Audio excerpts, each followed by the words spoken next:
Hi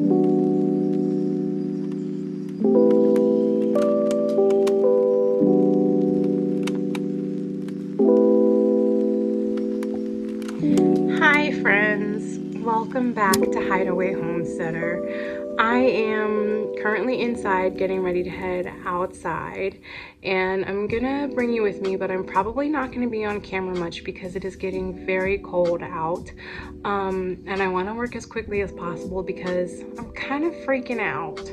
I live in Southern Ohio, and it's typically our colder season, but we have a cold snap coming in that's pretty unusual for this time of year, and it's gonna get down to about 29 degrees tonight. And I haven't even been able to give you an update on how everything is going since I planted it, but I'm hoping to do that in just a few minutes when I go out there, because I am on a mission to try to protect the little baby seedlings that are out there with these cups.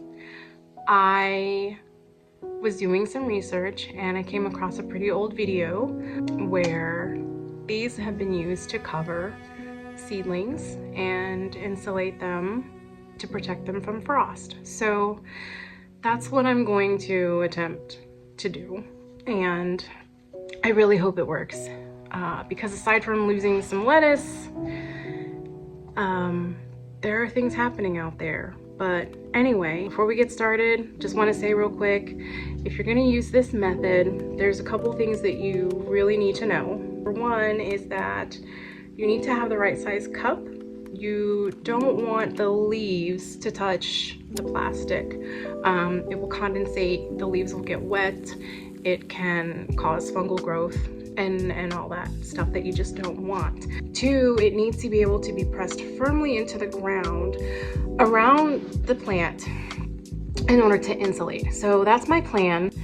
Try to get them snug, put some leaves around there, and just see what happens. So I'm really worried, but hopefully this is gonna work. So let's go ahead and head outside so I can show you what's happening in the garden.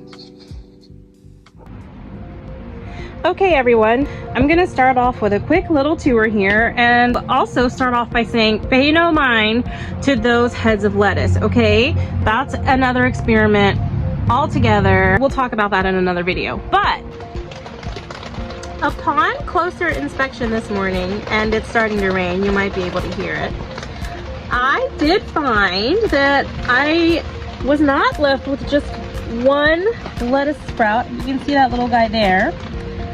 But give me a second to look real quick, because this next one is like super tiny. There he is. There's a second one there, super tiny with the seeds still on, and a third over here. So not all is lost, okay? Because it's getting cold. This is my pride and joy right here. All of this spinach. This is Bloomsdale spinach. And apparently spinach is really, really happy in cold weather. That's just a broken leaf, ignore that. That's also just a broken leaf tip. Sometimes they come off, but anyway. So, very, very, very, very happy with this here, which is why I really want to protect it. Moving along, row number 3. Here we have Premier Kale, which I grow primarily for my partner. I'm not a big kale eater, but he is. I love the spinach. I'm looking forward to the spinach. But sadly, on this end of the row, unbeknownst to me, squirrels had buried walnuts here. So there's nothing here. Those seeds are long gone. I am not hopeful that I'm gonna see anything over here, but it might work out in my favor because I may need this room for some of these little guys. This is dinosaur kale. And funny thing about this, you can see some tiny little sprouts here. These had to be moved by me because voles came in through here and dispersed all of the seeds under the leaf matter. And I nearly killed them all by walking on them, so I'm glad I checked under there. But anyway, I still find some seedlings every day. But so that's yeah, we're actually growing things out here. Now the trick is to keep everything alive, which is why I'm out here trying to do this today for these little guys. And that's basically all I have for you right now for the garden update slash tour. This is what I'm working so hard to protect. So let's go ahead and move on and put these cups to use. Let me show you how I'm gonna do this. All right, so I'm gonna do this little guy first, and this is obviously gonna fit perfectly. We don't need to cut any holes right now because it's not gonna get so hot that the plant is not gonna be able to breathe. So basically, you just kind of push it in there, and I may have to do some digging. We'll see. But you want this anchored in here really well, and I think actually what I'm gonna do is I'm just gonna bring up some soil and kind of bury this. And then I'm gonna, that feels pretty sturdy. I like that. I'm just gonna keep doing that everywhere I see a little seedling. So there's a little guy right here. So push that in, give it a wiggle, pat the soil down.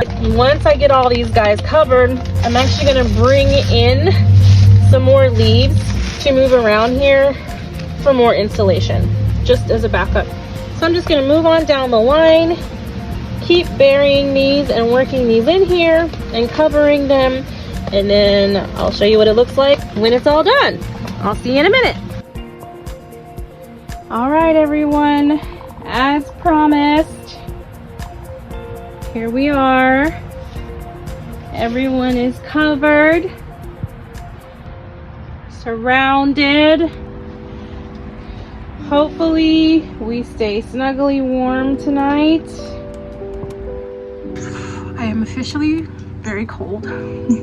So I'm hiding out in my garden shed to just let you know